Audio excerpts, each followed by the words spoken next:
Burnsy, are you there? Hey, what's going There on? we go. There we go. We had a little technical difficulty. Technical difficulties. Name is Chris Burns. Yeah. Howdy, Chris Burns. Oh, it's good to hear you and good to see you, man. Good to see you too. I'm going to do a little intro here, and we'll go ahead and get started, brother. Cool. Do I sound okay? Yeah, you sound good, and we're live. We even have I don't know, somebody's watching us. I'm sorry for them, but we'll get. When Adam just said we're live, that was his way of saying, okay, don't say anything stupid from here on out. So yeah, nothing stupid here on out. Let's see, get my camera adjusted a little bit. Yeah, I'm a little. So go figure. I was moving my computer. We're doing all sorts of stuff with furniture and whatnot in the office today, and so I was moving furniture around, and then I moved the computer, and it decided to do a BIOS update. Whatever that is. Sure, yeah, right. Sure. So I'm going to go ahead and do our little intro here, and then we will get rolling, my man. Cool. Sounds good. I'm excited. Awesome. Thanks for tuning into the Secret Ingredient LiveCast, where we believe that everyone has a story behind a story, and that is where the secret ingredient lives. Now, unleashing that secret ingredient through a combination of personalized custom content, social media, and paid advertising is the best way to build the relationships you need to grow your business today. Now, today's guest is a smorgasbord of experience, knowledge, nonsense, and diverse background. He's a baseball player, a worship leader, a father, a husband, a sales trainer, weightlifting, motorcycle riding guy, and an amazing ironing board surfer. He has the best reason that I have ever heard for twisting a knee and needing crutches. His attach rate is strong, and his number one reason to go home is to number two. His most recent accomplishment is becoming a certified Maxwell leadership coach. And I have no idea where this conversation is going to go today, but I do know that it's going to be a hoot. I am fortunate and a little anxious to introduce my good friend, former coworker, and one of the most genuine good guys that I know, Mr. Chris Burns. What's up, Bird Dog? Wow, that is easily, hands down, the best introduction I have. Do we need to say anything else? I feel like people know me pretty good. I like when you said his number one reason to go home is number two. That's a thing. That's a thing, man. Hey, I gotta go. What's the matter? No, I know you prepped. I know you prepped properly today. Oh yeah. Yeah. So, thanks and I appreciate it. I love you, Adam, and I've enjoyed every minute of our friendship. Never a dull moment. With whenever we get in a room and start talking about leadership and development and all kinds of stuff. So I'm blessed to be here. Thank you for having me on the show. So I appreciate that. There, if you play your cards right, there may even be some LARPing today. Ooh.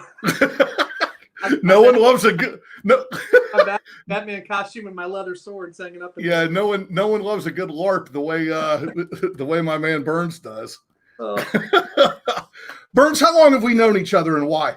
How do we meet? We met when we were both working for Wireless Partners, Verizon Wireless Premium Retailer. Man, back in the day, it was probably 10 or 12 years ago, in that ballpark. I'd say 10 or 11. I've lived in Lakewood now for going on 11 years, and we moved up here 2009. I think probably 9 or 10 years we've been friends. Yeah. Yeah. Because it was that sounds right. It was within the first year and a half I was at Wireless Partners when you came on board. So yeah, you were like the corporate trainer, and then go figure they shifted sort of how the regions were set up, et cetera. Kind of shifted gears.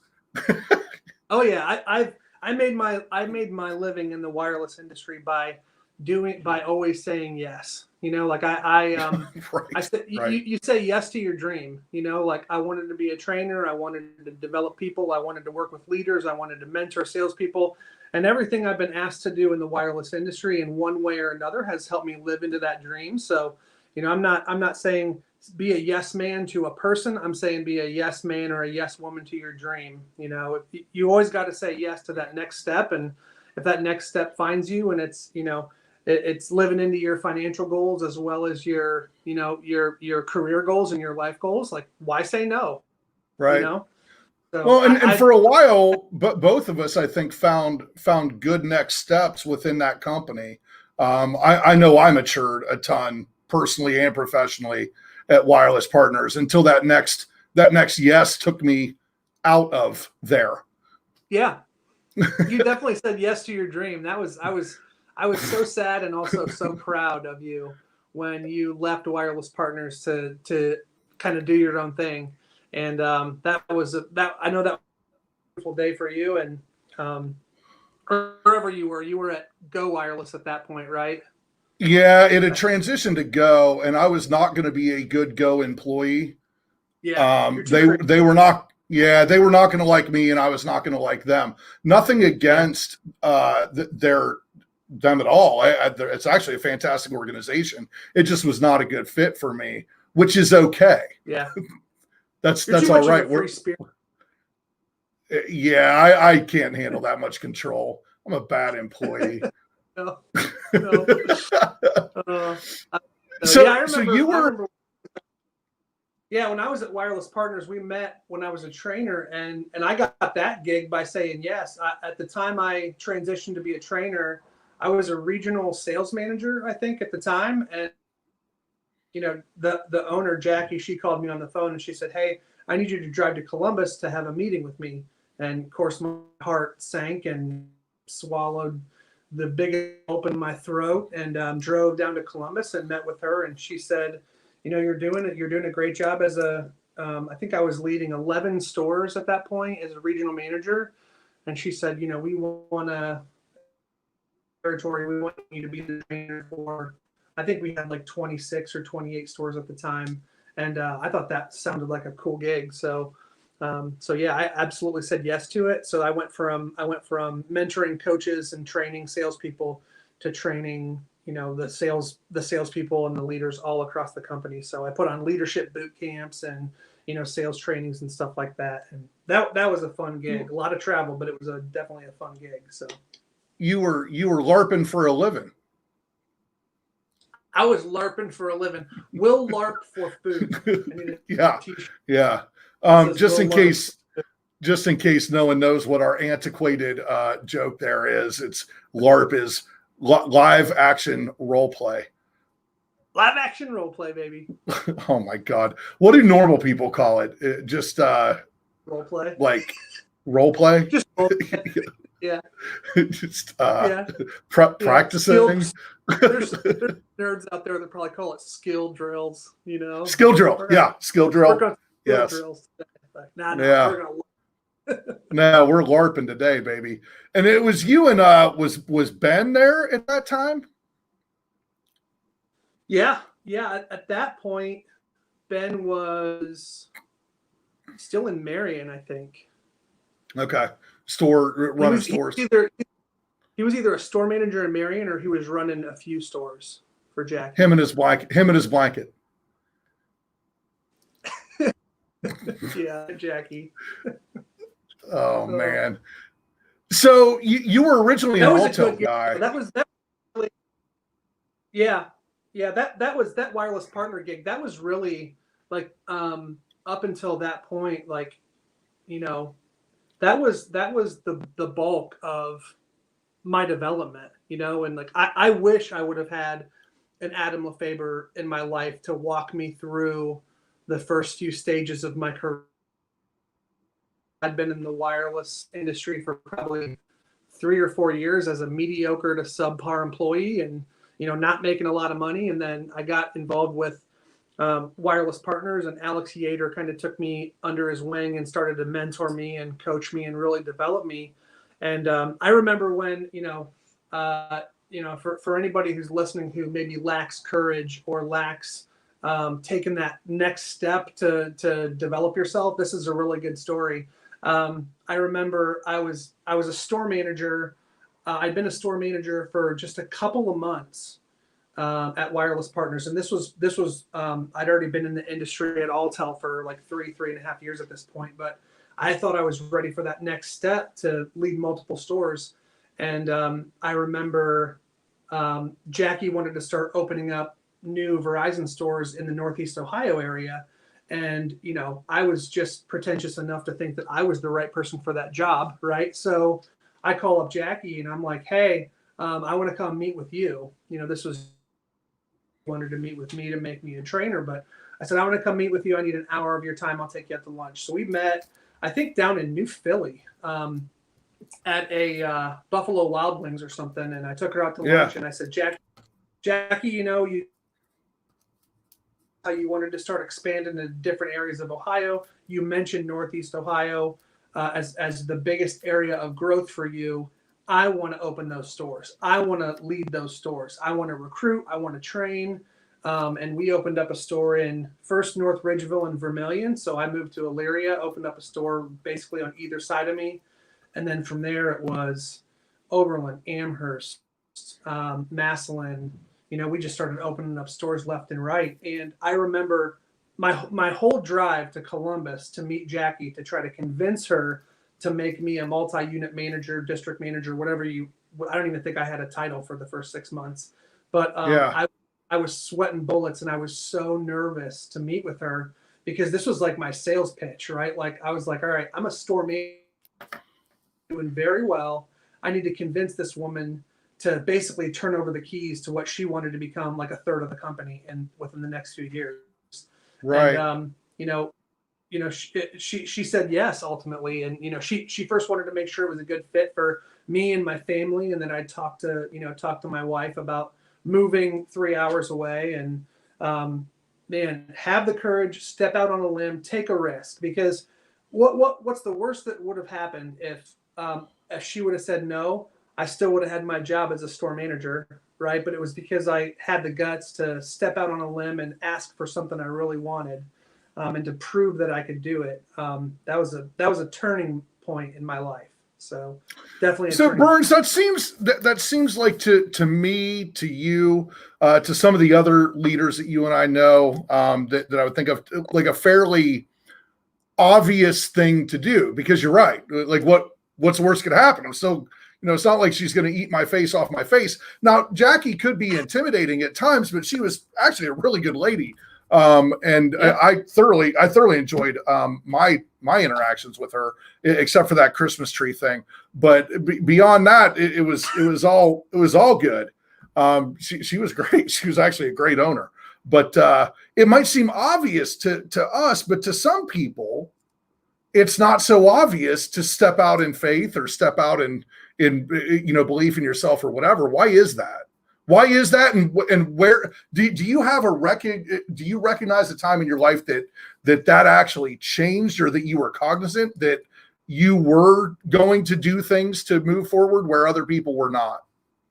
Yeah, I think to answer your first question, I think the reason people don't do that is because they think they're not worthy for some reason. They think that, we grow up in sometimes in environments where we're told that we're not good enough. We look at the cover of a magazine and the magazine says we're not pretty enough. We read a leadership book and we don't think, wow, I'm empowered by this book. We think I could never do this. Like I could never stand on a stage and talk to people. I could never meet with someone one-on-one and expect to develop them. And we just I think our own imbalance, at least for me, my own imbalance is caused by my feeling of an inadequacy sometimes, and that brings out this low underlying level of anxiety. And rather than saying yes to something like that, and I'm going to do this and I'm going to be successful, I'm going to do whatever it takes to do this, think to ourselves, yeah, I don't know who's going to run these stores, but that sounds like a job that I could never do. That sounds like something I could never live up to. And I think for me, what turned the key for what the turning point was for me was when I had a son. For me, it was having my son, because I went from being a mediocre salesperson to that really no other human. I mean, my wife was a little bit dependent on me financially, but if something were to happen to me, she would have been okay. And now all of a sudden I have this human child that I'm responsible. And if I'm not successful, he might not eat, you know? And that was very Right. real for me. And once I had my son, I went when my son was born, and I went from being a mediocre to, you know, bottom tier salesperson to being one of the top 15 reps in Ohio, out of several hundred salespeople, because I gave myself no other option than to be successful, you know? And I just continued that, right? Like, it wasn't a matter of now all of a sudden a switch is flipped and I am worthy. I still felt inadequate. I still had my moments of stress and anxiety. I had this sense But it of didn't matter. I cannot. Yeah, it didn't matter. Didn't matter. Like, Yeah, there's no choice. I had no choice but to be the best, because I wanted. That's sort of that son. Yeah, and that's I'm calling that your Cortez moment. That's what I'm calling that. The moment that you realize that it's burned the ships, that there's no, you don't have a choice. Just burn the ships. Yep. I burned the ships, and I realized that, you know, when you have another human life that's relying on you in every way, right. There's no choice. Now, I'm not saying, you know, go out and everybody have kids so that you'll further your career, right? But if your why, in fact, please don't. Well, yeah, but there's some serious, not to get all serious, but there's some serious implications when you say my why is my family. There's some serious implications, and you don't ever want to say that, because if one of my leaders now says my why is my family, that allows me an opportunity to say, hey, you're not living in who you said you wanted to be. You're not living into who God designed you to be. If you're going to tell me that your why is your family, then every time you slack off, that's you not being as good of a father as you wanted to be, or as good of a mother as you wanted to be, or good of a spouse. If your why is your family, then your actions really need to reflect that, you know, and that's serious stuff, you know? Well, I loved managing to behaviors using that, right? Because you get people to tell you their why, and you get them to be honest with you. And not only you're building a relationship and a rapport, and hopefully adding some value to their life, not just their work life, but their life, right? Yeah. From a mentoring standpoint, hopefully. And then when they tell you what their why is, or you have these discussions, and then their behavior is incongruent with what they told you mattered, right? Because that's really what they're saying. This stuff matters. And then their behavior does not line up with that. It's not in alignment with what they said. It's just a very easy thing. Now, it's not me being a jerk. I'm not being an asshole to you saying, hey, you suck at life and calculus and also sales, and you're not hitting, you know, you didn't sell a jetpack this month. It's not that. It's you told me that this stuff mattered, and your behavior, I couldn't even convict you of it in a court of law. There's no evidence that this stuff matters by your behavior. I love having those real conversations, because then it allows us to have real behavioral conversations. Yeah. And ironically enough, people love to be on the receiving end of those conversations. You know, like one of the things that I've learned in leadership is that, you know, if I'm going to be your leader and I'm going to be your mentor, and this is a John Maxwell, like, this isn't my idea. I steal this shamelessly every day. But if I'm going to develop you as your mentor, I'm going to lead you with truth and with grace. I'm going to lead you with care and with candor. If I have too much candor and I don't have any care, now I'm just a prick, right? And I'm just like cramming my ideas down your throat, right? But if I have too much care but not enough candor, not enough honesty, now I'm being a cheerleader of your mediocrity. And that's not acceptable either. So I'm going to come to you and I'm going to challenge you with all the love in my heart. I'm going to challenge you, because sometimes to be a good leader, to be a good mentor, we need to care more about someone's development than we do about their feelings in that moment. And if we've built that loyalty, we've built that relationship with them, then they know that those difficult conversations are coming out of a place of love, and they're coming out of a desire to make you, I say living into who God was designed you to be. Like I truly feel that God didn't design any of us to be losers, right? God wants us to be winners. We want to be winners. And when we don't live into who we were designed to be, who we want to be, who we have dreams to be, then it's the mentor or the coach in a loving way. So well, that. when you play small ball, it's serving no one. It's not serving you. It's not serving your team. It's not serving your family. It's not serving anybody. And I actually think, I've had this discussion. It's actually called something. You might know this with your recent training. Is it like situational trust or something like that? I can't remember. But basically, what it boils down to is, I don't think it's very nice to not tell people the truth. And if they are not living up to who they're supposed to, I don't see that being mean. As long as it's more about bedside manner and delivery, right? I'm not going to just eat somebody's face off, but maybe I've been known to do that a little, but usually not. Usually it's, hey, what are you doing here? And how do I help you? Because this is not what you told me you wanted. So how do I help you get what it is that you want? You and I have had many of those conversations in the back of Amherst. Oh yeah. Yeah, absolutely. And so John Maxwell, I apologize in advance if I talk a lot about John Maxwell, but that's where I've got the majority of my coach training, my leadership training. And John Maxwell talks about the 5 levels of leadership, right?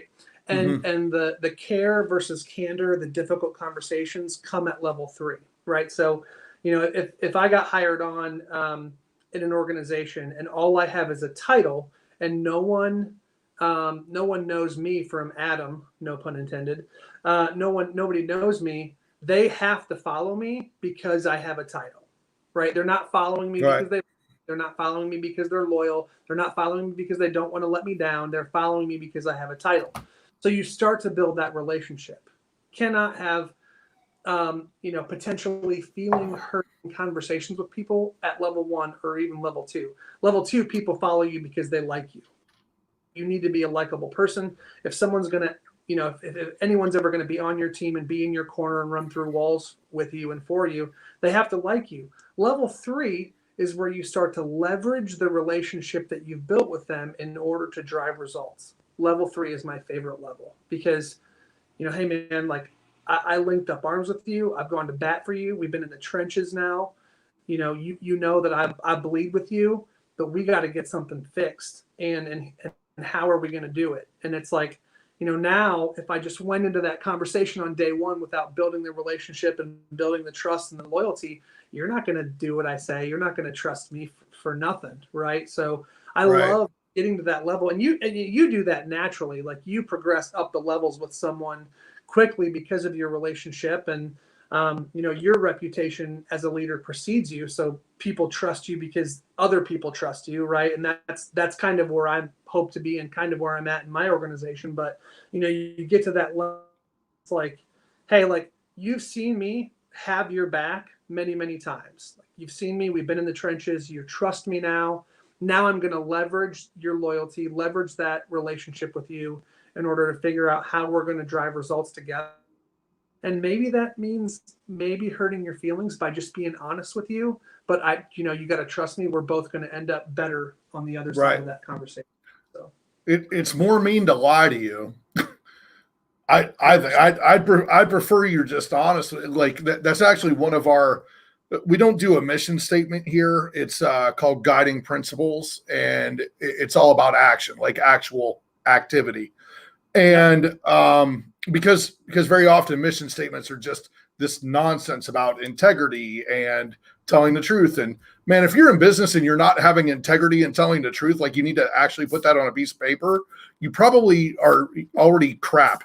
That's not good already. That's just words and whatever. It's silly. So we want to make sure that the what do you call it? That the guiding principles or the mission statement actually does guide behavior, and it does act as like a North Star or whatever. And one of those things is I'll share two of them with you. Actually, one is Think Upstream. I'm sure you're familiar with the book Upstream. And then the other one is Always Have Real Conversations. And that includes with me, right? So if you're a freelancer, you're an employee or even a client, whatever, you have fair game to have real conversations with me.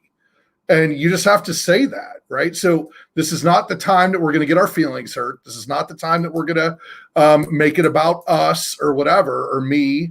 This is about the time that we're going to have a real damn conversation, because that's how we get on the other side of the wall.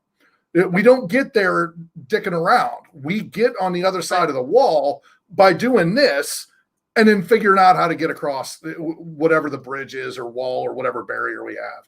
We have real conversations. One of the first things, day one, we're going to have real conversations. They just kind of look at me and I'm like, oh, ones, like where you get your feelings hurt and stuff, those ones. But you're allowed to have them with me too.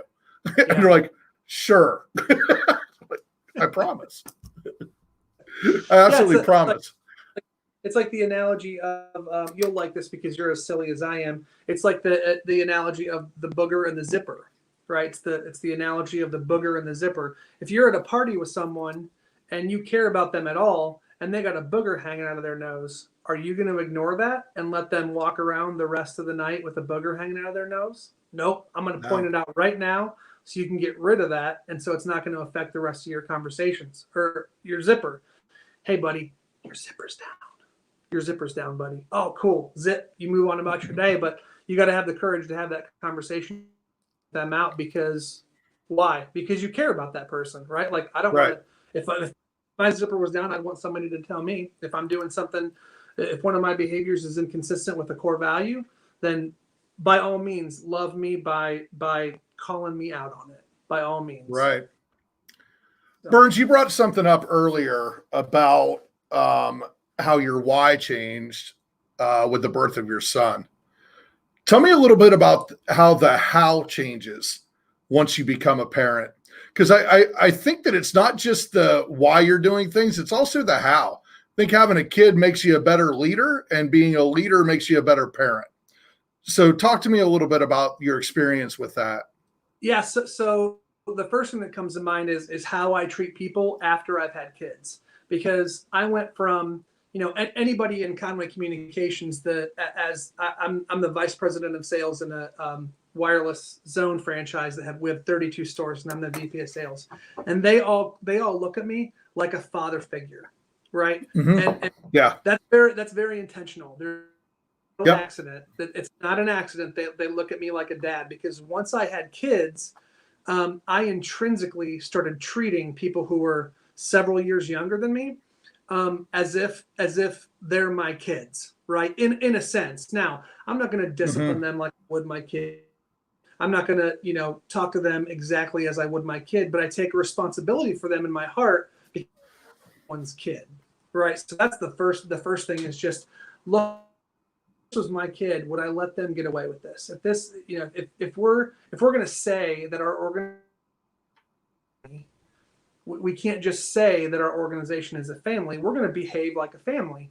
And I'm not going to let one of my kids, not live into who God designed them to be. I'm not going to let any of my kids, not live into their full potential. If you try your hardest and you have a less than stellar month, I'm going to high five you because you tried your hardest. But the minute I feel like you're not giving, you're not living into your full potential, and you're not giving your 100% best effort, we're going to have a conversation, right? Based on that why. Yep. And I think the second part of it was, when you're talking about the how, I began doing the jobs that nobody else wanted to do. I began volunteering for things that nobody else wanted to do. I did not know that it helped me get ahead. When I was at Altel and I had my son and somebody called in sick, I was very intentional about, hey, if anybody is sick, I'm the first person you call. If anybody calls, it's going to be late, I'm the first person you call. I wanted to be the one that the problem arose. Now, for me, it was selfish because I knew for me as a salesperson, more hours meant more commission, right? So I was doing it selfishly, but what ended up happening was, hey, all of a sudden there's this guy who's like rising through the ranks, who like he goes above and beyond. It's so easy. It's so easy in this day and age to turn Right. heads within an organization like that, because all you have to do is a little bit more than what's being asked of you, and you're successful. You make money, you get promoted, you get opportunities, but the first time that somebody in my organization says, I'm not going to do that because that's not my job description, right? Like, I want to write a book called Shit Losers Say or something like that, right? It's like, well, I'm not going to do that because that's outside of my job description. I'm not going to clean toilets because when I signed up to be a salesperson, I'm above that. Okay, well, I'm going to have a loving conversation with you with candor and grace and say, maybe this isn't the job for you if you're not willing to do something that's outside of the scope of your responsibilities. So I just think because, hey, I got a kid, I want more hours, I want more sales, I want more commission. I want to live in to be someone who my kids are proud to have as a father, someone who's proud, who my wife is proud to be married to. And that indirectly helped me and get leadership positions because no one was going to outwork me. A lot of people around me were smarter. They were better salespeople, but they weren't willing to do things. They weren't willing to do anything it took to be successful. I like that. I like the book idea. Shit Losers Say. We could probably write that book together. Right? We probably could. It's funny. Chapter 1. That's not my job description. That's not my job description. So before I was in wireless, I don't know if I ever told you this story. I ran bars and restaurants, and one of the places I was the manager of. So very, very often we'd have like new cocktail waitresses or whatever, and I would always do it, guy or girl, really didn't matter. But if there was a large mess in the bathroom, right? So you said I'm not going to clean bathrooms. It's what reminded me. So there could be a mess, and we'll just say the bathroom's been destroyed, and I would look at the new person and I'd go, well, I'm not going to call it hazing, but you gotta take your turn. We've all done it, whatever. And depending on what their reaction was, if their reaction was like, absolutely not, I'm not doing that. And very rarely did that actually happen. But occasionally I get somebody that was like, I am not doing that. There's no way that is not my job description. I'm like, well, you're chapter 1 of Shit Losers Say. Yep. 20 years from now. But if they reacted with, okay, where's the cleaning supplies? What do I do? Whatever. I'd be like, I'm just kidding. You're not doing that your first night. You're already stressed out enough. And then I would go do it. I would get it. Like normally I'm sitting there counting the money, doing the drawers, whatever. And that's a leadership mode, right? We've got to get that, they call that emotional collateral or whatever. You trying to get that buy-in of, not only did he not make me do it, that dude just did it. Like, oh, okay. All right. Maybe he's not that big of a jackwagon. I'll tolerate him.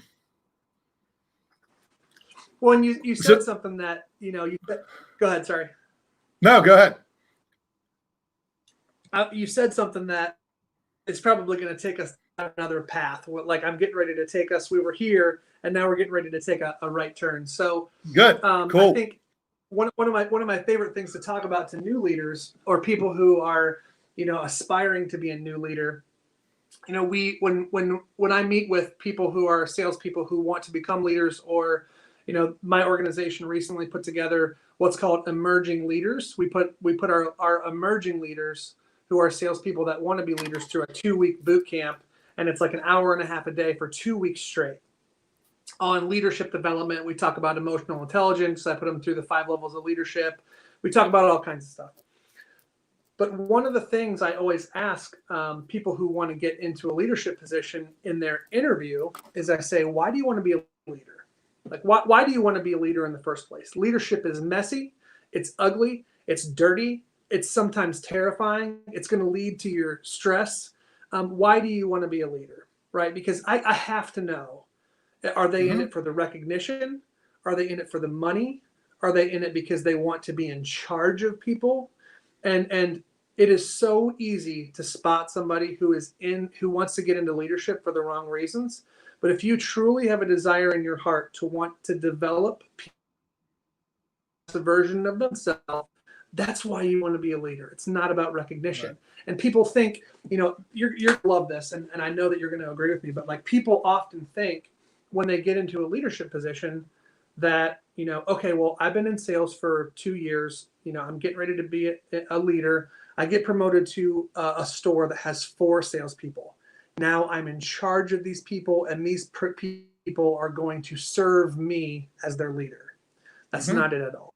People need to understand that the higher you get up in leadership, the more people that you are responsible to serve, to love, to develop, right? Being a leader, first and foremost, is a support role. And it's not about, I'm not here as your leader because you work for me. Nope. If I'm your leader, I work for you. I work around you. I work with you, and I'm here to support you. So people, I think people would save themselves a lot of trouble and a lot of stress if they just knew exactly what being a good leader really is.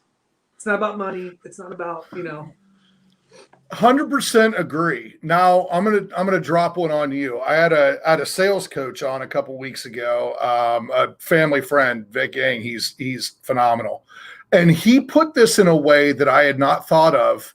I know you and I have talked about this before, that just because you're a good salesperson does not mean that you're a good manager. And very often in organizations, we really screw that up, and we put somebody that was a good salesperson in charge of people, right? And then very often that coincides with having all the wrong reasons for being in charge and whatever. And the way that he explained this, and I thought that this was absolutely brilliant, is that it's a problem with the organization. The organization should not make the next step of great salespeople to be in charge of other salespeople. They should just uncap their earning potential. Why would you incent somebody to go into a position where the acumen does not fit what they are great at? Yeah. Exactly. Move them into management. Like, so you don't take a great basketball player and his next level of making better money is to coach the team. Right. Exactly. That's really stupid, actually. No, you don't want him to quit playing. You don't ever want him to quit playing. No, don't do that. It doesn't translate. I never thought about it that way, but we incent the way most organizations are set up with commission structures, etc. Don't we incent great salespeople to move into a position that they may not be all that great at because they think that it's the logical next evolution, and it's not. Yeah.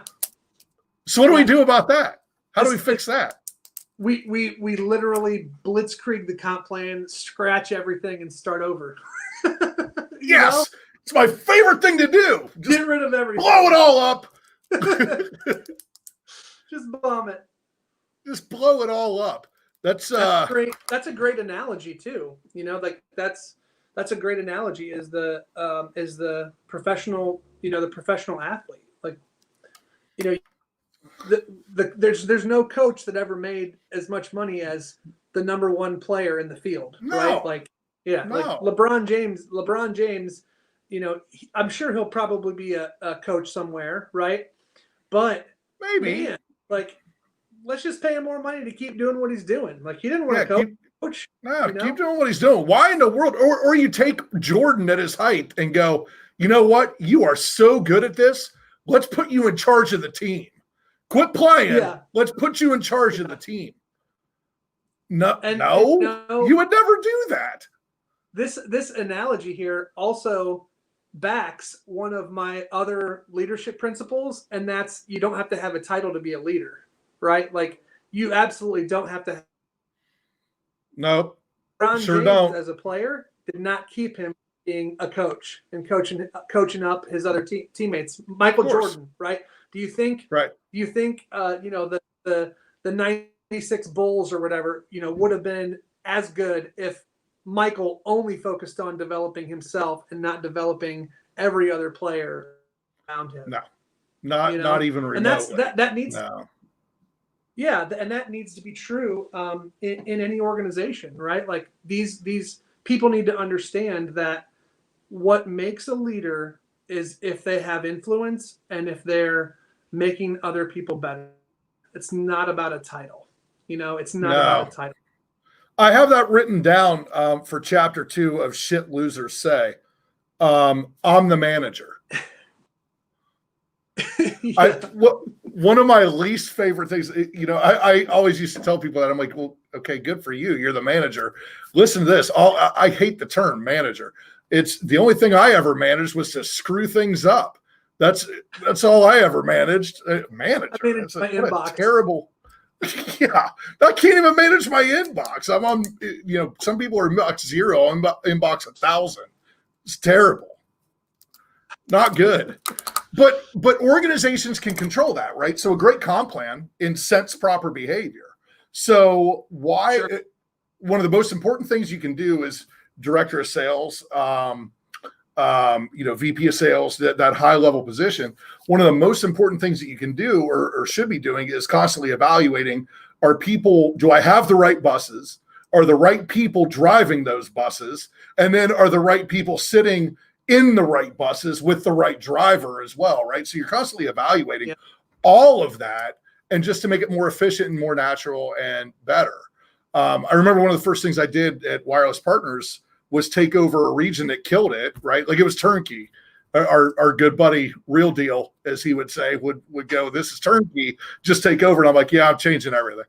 I'm changing everything. I thought he was going to kill me. I'm changing everything. Oh, I love it.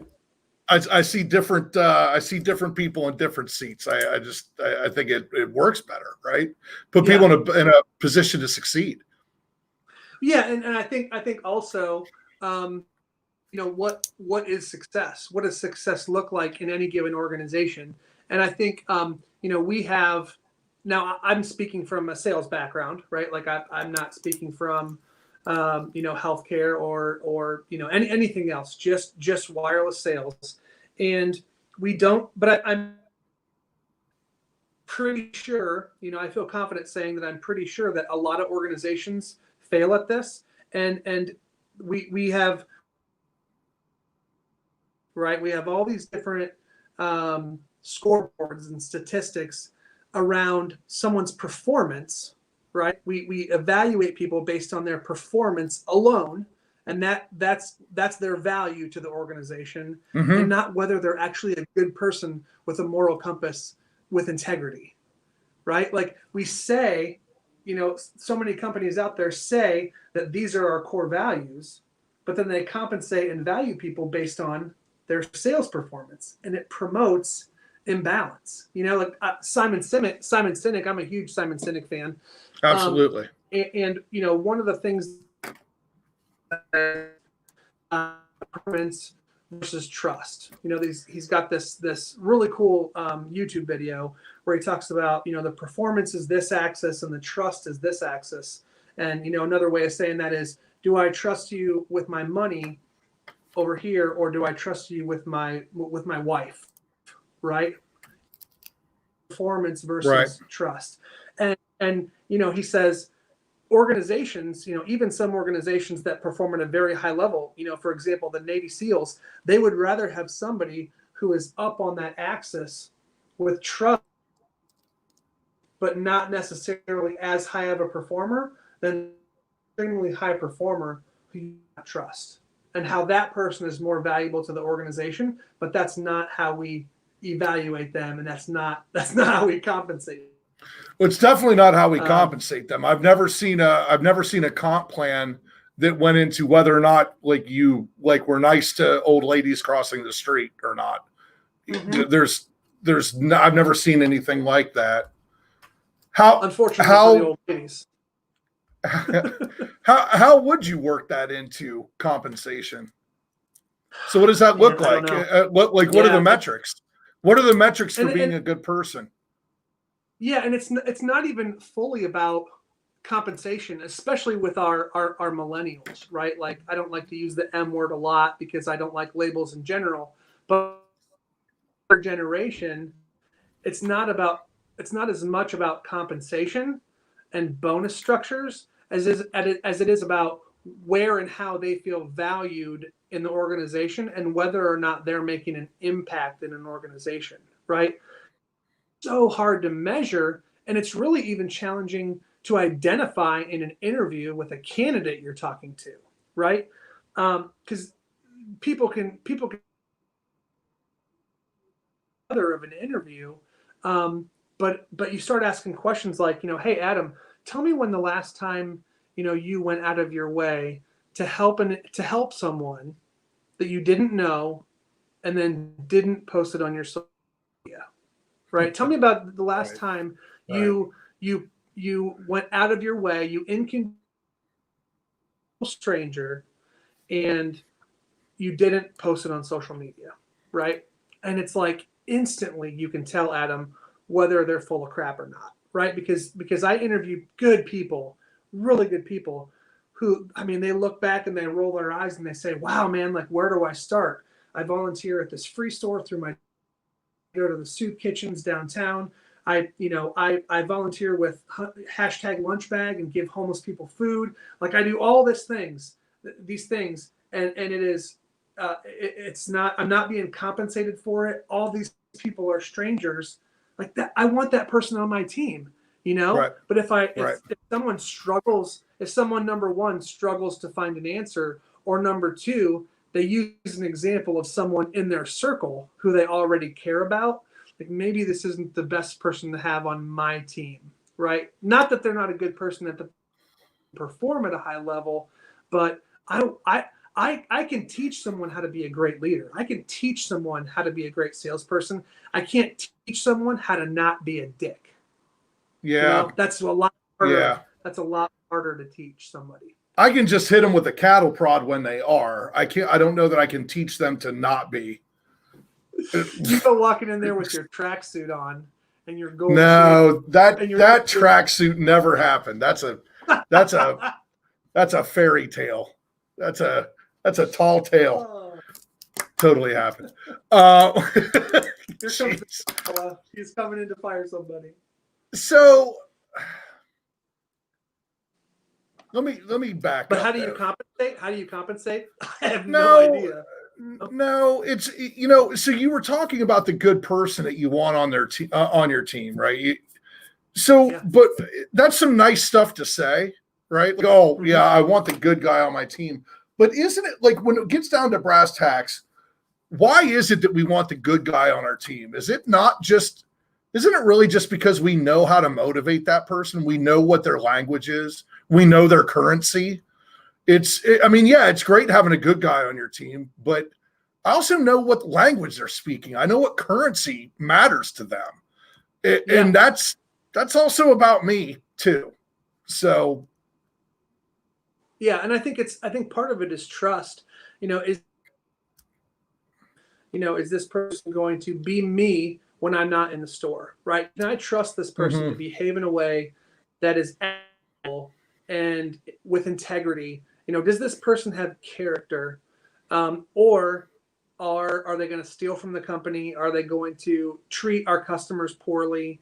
We've all, leaders, we've all had that person that we go into their store, they talk a great game, right, when we're there, but they behave in a completely different manner when you're not there. And that's integrity. Like, what are your behaviors? Right, they're falling off. They're falling off stools or whatever when you're not there. Yep. Yeah, exactly. So I want that person on my team that I can say, let's put our heads together. Let's come up with some behaviors. Okay, you're committing to these behaviors, and when I leave, those behaviors are actually going to happen, and they're actually going to take place. Right? I agree. I agree with you. I agree with you, but I think that it's more than just I like the good guys, or I like the feel good piece of it. It's more that I know how to talk to that person. I know we speak the same language, and I know that we can fail together, win together. And when we fail together, that's going to be a conversation that's heard. I just say we resonate with the same currencies. Yeah, I agree. And if I was a bad guy, maybe I'd want bad guys on my team. I don't know. I don't think so. I think attitude, the attitude of the people reflects the attitude of the leader. I think that anybody that comes on my team and cannot at least keep up with me a little bit from a positivity standpoint, from an inspirational standpoint, they're not going to be annoying to them. And I think you're absolutely right. Like if I was a leader that lacked character and integrity, I would possess those values.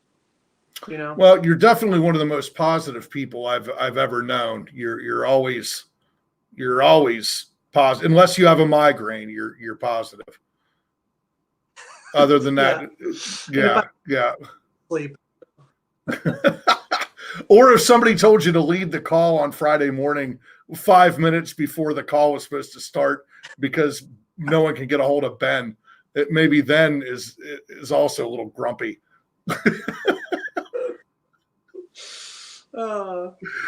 Man, he oh said man. He said it. Yeah, I said it. I said it. Is he really? I wish he was. I hope he is. I miss that dude. Me too, man. Guy's awesome. Yeah. Are you still a good sales guy? So it depends what you mean by selling. That's a weird question. That's a weird question, isn't it? If I don't have to ring it out, I am really good. I still got it. But it's the systems, man. Like, I am such an old dog when it comes to the systems.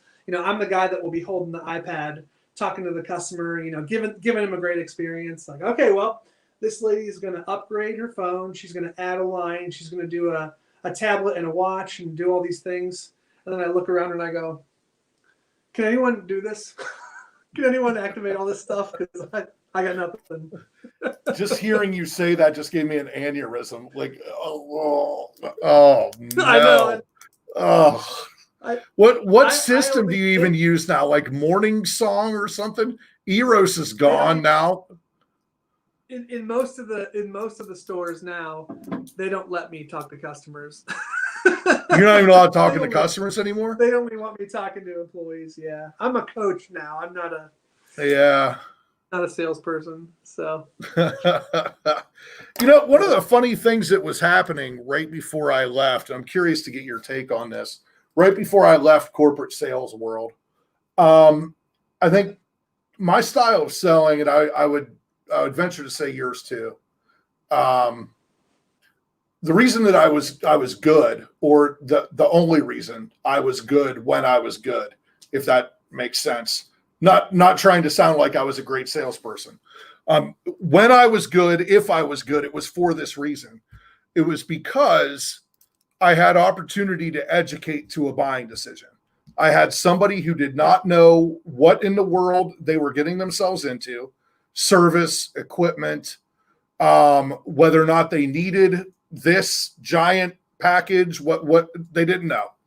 And so it wasn't Glengarry, Glen Ross, coffees for closers. It was literally, let me educate you and allow you to make a purchasing decision. Now, when you get really good at that, they make the purchasing decision that you wanted them to make in the first place. But It was always about education. Now, towards the end of my time in wireless, I noticed the consumer becoming more and more educated prior to them coming in the door. So where were they getting educated?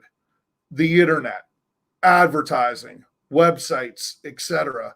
Hence, you probably never knew this. This is why I went into marketing.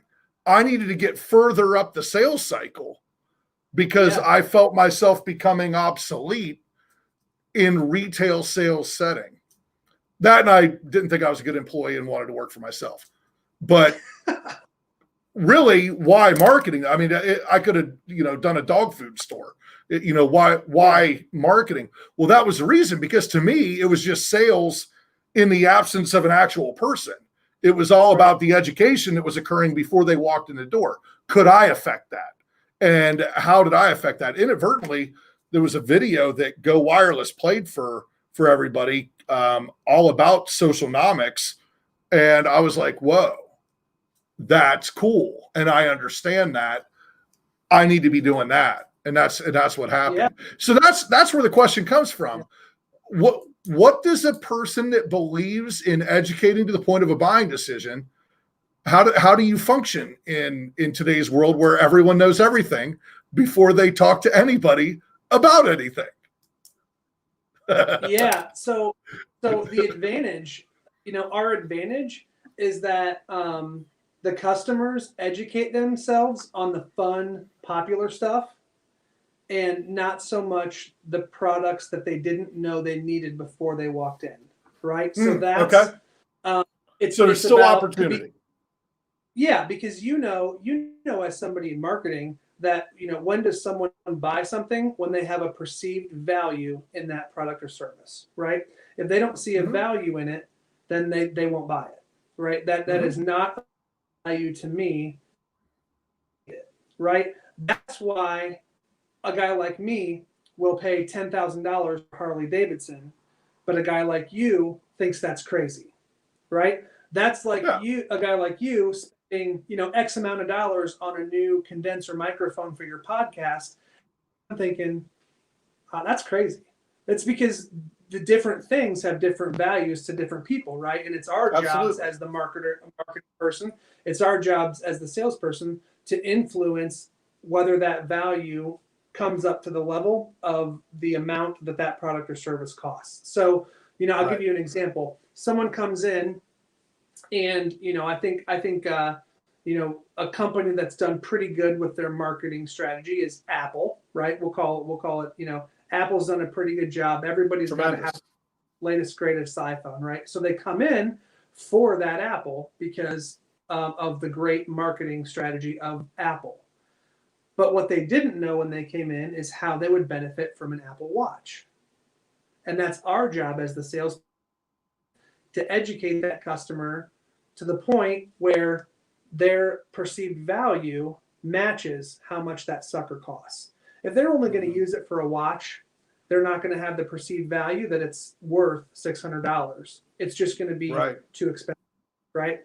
But if we can educate them on fitness tracker, how it keeps track of your blood pressure, if you have blood pressure issues, if we can talk to you from a consultative selling standpoint and build value, that's when we get the customer to say yes. We have vehicle diagnostic machines now that communicate with an app on your phone that if you're ever in an accident, they'll alert EMS and they will rush to your location based off of the GPS location of that little device. You will never, ever see an advertisement on TV for that device. You come in for an Apple iPhone. It's my job and my team's job to talk to you and educate you about that device you didn't even know Verizon carried, and then build a perceived value in that so that you want to buy it. Right. What's that thing called? Makes sense? It's called a Hum, H-U-M. Hum by Verizon. Yeah. Or if you want to track a teenager, you put this in their car, you pair it up to the app on your phone. It'll drop little breadcrumbs on a map so you can see everywhere they've gone. Or if they're in an accident, EMS will come. So throw that. But nobody knows we carry that because it's never advertised. Like you're not going to see, a little vehicle diagnostic device at halftime on Thanksgiving football game. It's not going to happen. Isn't there? Have they abandoned the home phone stupid thing? Please. No, we have not. Oh no! Oh no! Areas where the home phone companies are charging $50, $60, $70 a month, but we just encourage our customers, cut the cord, man. It's time. It's time. Come on, man. Is there still the dog collar thing? Wasn't there a dog thing? I don't think so. I think I think there was a dog thing. If you dig real deep on the Verizon website, you might be able to find and activate. I think there was a dog thing. I'm like, I'm gonna throw that thing in my wife's trunk. What is this thing? This shock collar. Yeah. Well, where do you go all day? Yeah. Well, here's another scenario where, perceived value comes into play. Verizon sells these little thing called Gizmo watches now, and it's basically a GPS tracker for kids, right? So if they leave the house and they, and they go, you can literally pull up your phone as one of their caregivers and see exactly where their location is. Again, you'll never see that advertised, in a commercial or an ad or anything. But before I had kids that, were 7, 8 years old plus, I didn't have a value in that, right? Because I didn't need it. But man, for $5 a month to be able to track my kid wherever they go, as soon as my kids got into ballet lessons, soccer practice, basketball practice, cheerleading, like all that stuff, man, like I would have paid 4 times that much to be able to have the services that little silly watch provided. So I can only imagine the conversations around that. Somebody coming in the store going, man, these little dots aren't going anywhere. It's like, yeah, man, you've been quarantined for the last 4 months, Dumbo.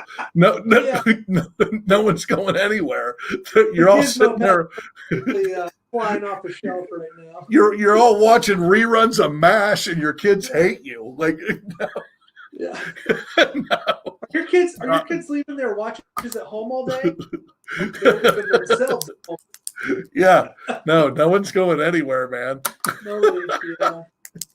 Oh man, that's terrible.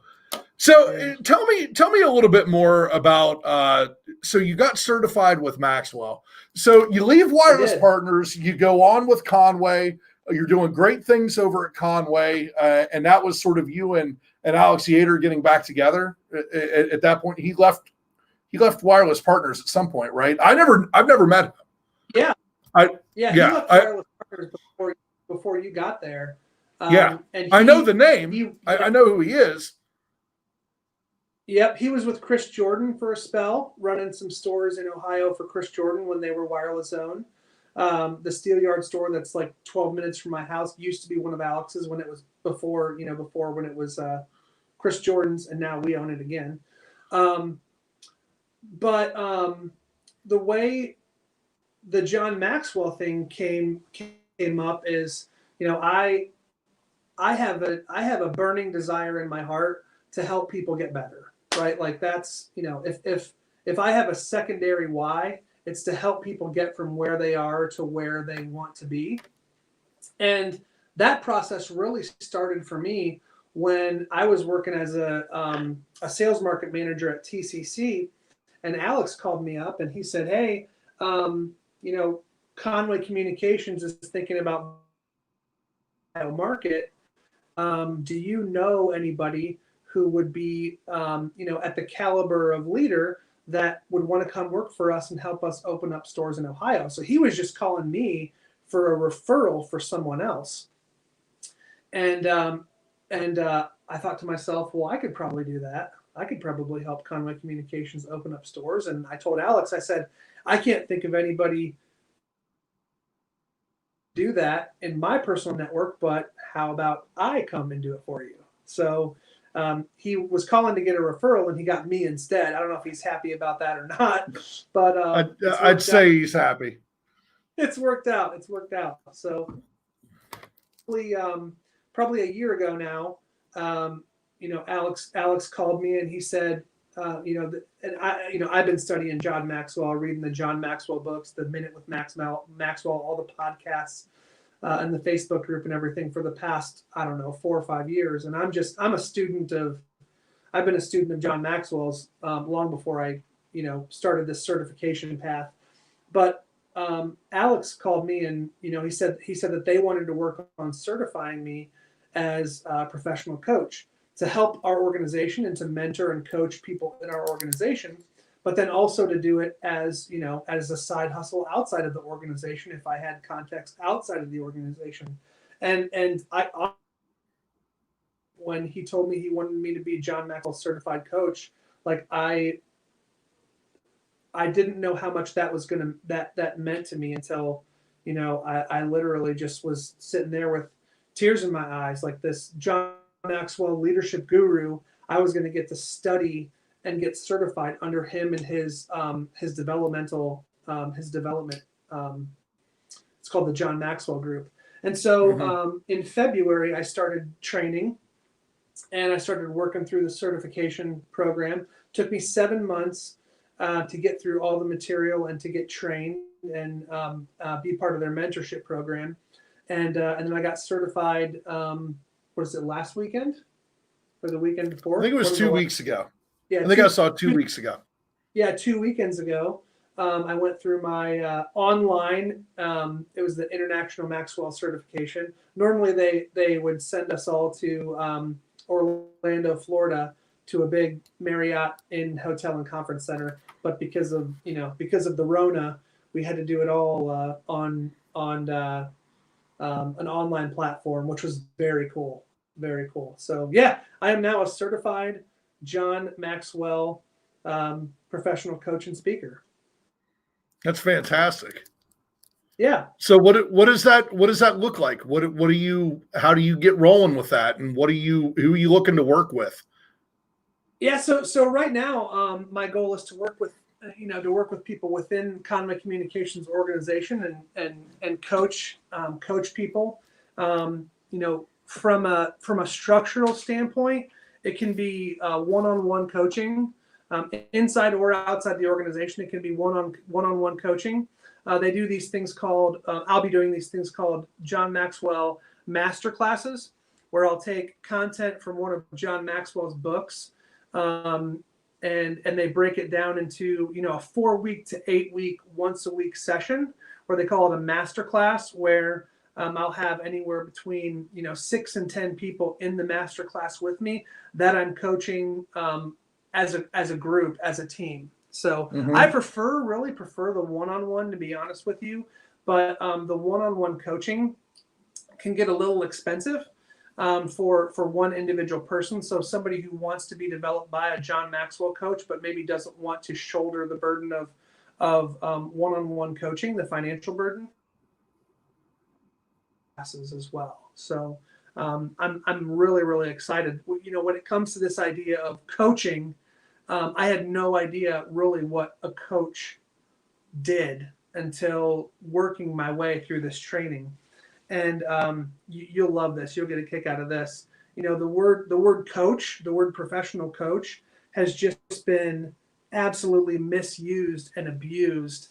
You look at someone's Instagram account and it says that they're a life coach. Okay, well, what does that even mean, right? Like this coach gets thrown around so much, and what I'm trying to educate people on is that what I do is not typical of what a quote unquote life coach does, right? Because really what quote unquote life coaches are is really they're trainers training people how to do things, and it's their own trainers' ideas that they're trying to impress upon the recipient. Really, that's not what coaching is about at all.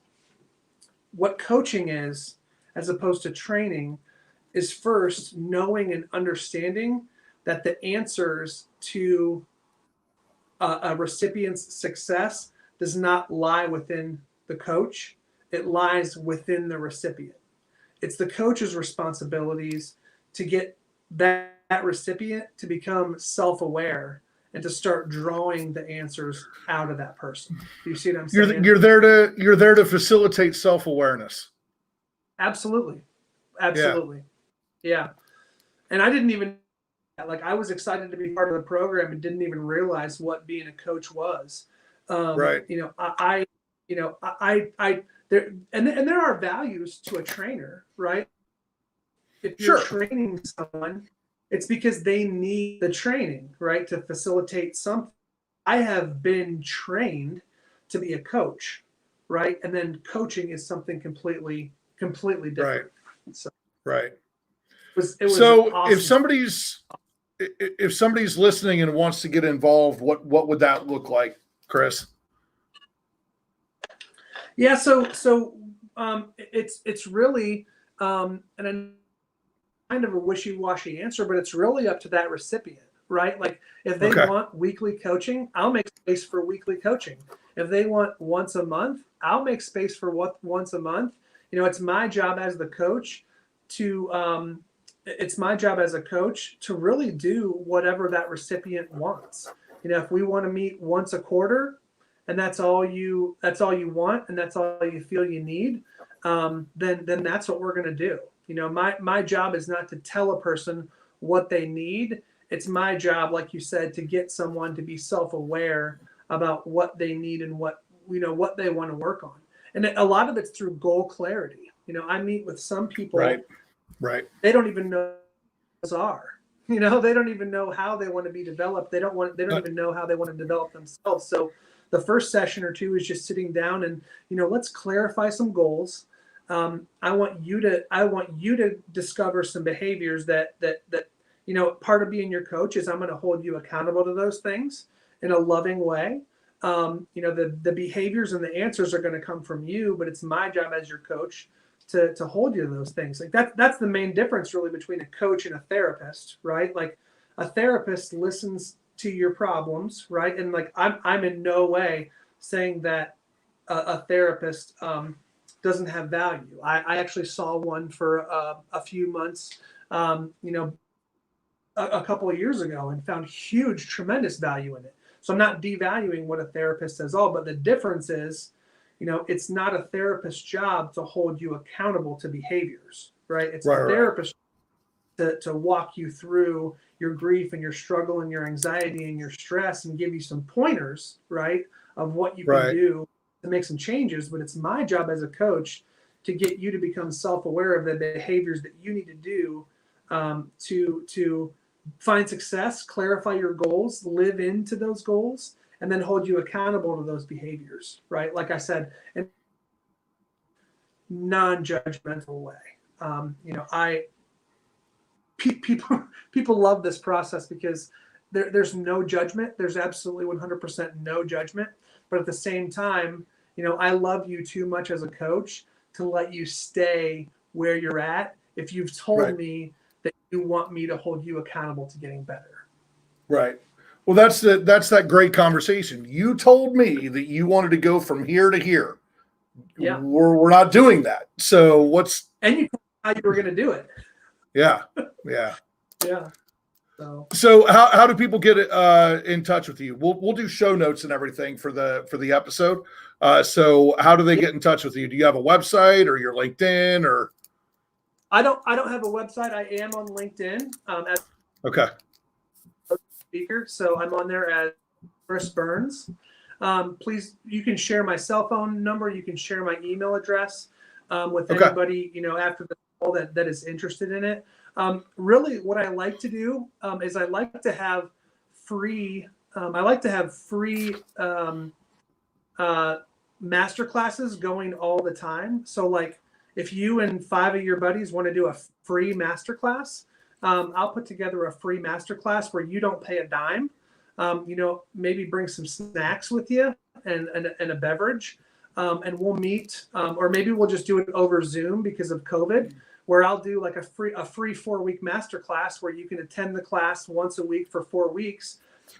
We should talk about that. I like that. Yeah. I'm always going to try to have at least two free masterminds going all the time. And then, I'm going to build my business through referrals. And, once people are in the free class and they see what a great value the coaching is going to bring to them, it's an exceptionally powerful method to getting better at whatever it is you want to get better at and clarifying your goals. So I would totally agree with that. I'm going to be doing a ton of free content. So I'm pretty excited to get a bunch of free. Cool. Well, my man, I'm going to bring it in for a landing here. So I always end with 5 questions because it's you. Okay. I'm going to do 6 rapid fire questions. I should have done a 5 plus 2, but I'm going to do a 5 plus 1. Anyway, are you an Apple or an Android guy these days? I'm an Apple guy, unfortunately. I know. I thought you would go back and forth. Weren't you a Windows Phone guy at one point? Here's the thing, man. If we meet 6 months from now, I'm going to be an Android. I kind of go back and forth. I like to stay relevant. Flip-flopper. You know, I use Apple because that's what my family uses, and I'm on that FaceTime pretty regularly. But you know, I'm looking at that Note 20 with just goo eyes right now, and it's calling my name. So. Is ham and pineapple on a pizza? What's that? Is ham and pineapple on a pizza? I'm going to go with yes. Okay. Mountains or the beach? What's that? Mountains or the beach? Oh, the beach. Absolutely the beach. Don't you go to like Bear Lake or something in Canada every year and you say beach? I have this Native American olive skin, and man, when I spend a couple hours in the sun, man, I am just sun-kissed. So, but yeah, we go to Whitefish Falls up in northern Ontario, but there's no mountains up there that I'm climbing. So I'm old. Okay. Sore. All right. Beach it is. Mentor or mentee? Oh man, can I say both? Is it cliche of me to say both? Because I think it's got to be both, doesn't it? And let me explain why. Because when it comes to coaching, I have a coach, right? Because I can't it's going to be very hard with integrity for me to understand the value in coaching if I don't have a coach too, right? Yep. So I try not to buy anything from anybody that's not buying what they're selling. So I agree. I think you got to be both. Yeah. Brussels sprouts, yay or nay? Yay. Yeah, Absolutely. I like the Brussels. An air fryer? You have an I air do. fryer? So take Brussels sprouts. Put them in a bag. Drizzle a little olive oil on there, and then shake in some seasoned salt or even some salt and pepper. Throw them in the air fryer on 370 for 20. You'll never dislike Brussels sprouts again. You're welcome. For how long? Mic drop. Boom. 12 minutes at 370 degrees. 12 minutes, 370. Nice and soft. Oh yeah, mix them nice and soft with a crispy outer layer. Oh, they're so. Oh good. yeah, love them. Yeah. And then last question: what's your favorite sandwich? Oh, what's my favorite sandwich?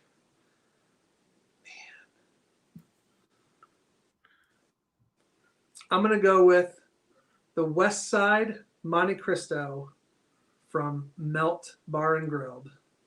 There you go. West Side Monte Cristo. Dagwood. They take a Dagwood on Texas toast. Yeah. They batter it and deep fry it, the whole thing. Yeah. And they sprinkle powdered sugar on the top, and they give you raspberry dipping sauce. It's like a French toast sandwich. It's so good. Yeah, I need one of those in my life. That sounds amazing. I haven't had a Monte Cristo in a long time. That sounds great. Oh, man. Yeah. All right, my dude. Well, thanks, everybody, for tuning into the Secret Ingredient Livecast, where we believe that everyone has a story behind a story, and that's where their secret ingredient lives. Unleashing that secret ingredient through a combination of personalized content, social media, and paid advertising is the best way to build relationships you need to grow your business today. Today, we learned all about my buddy, Chris's secret ingredient. I want to thank Chris for taking the time out of his day to come on and hang with us just for a little bit. Thanks, Chris. It was absolutely my pleasure. Thank you so much, Adam, for having me on. I appreciate the opportunity. Awesome, man.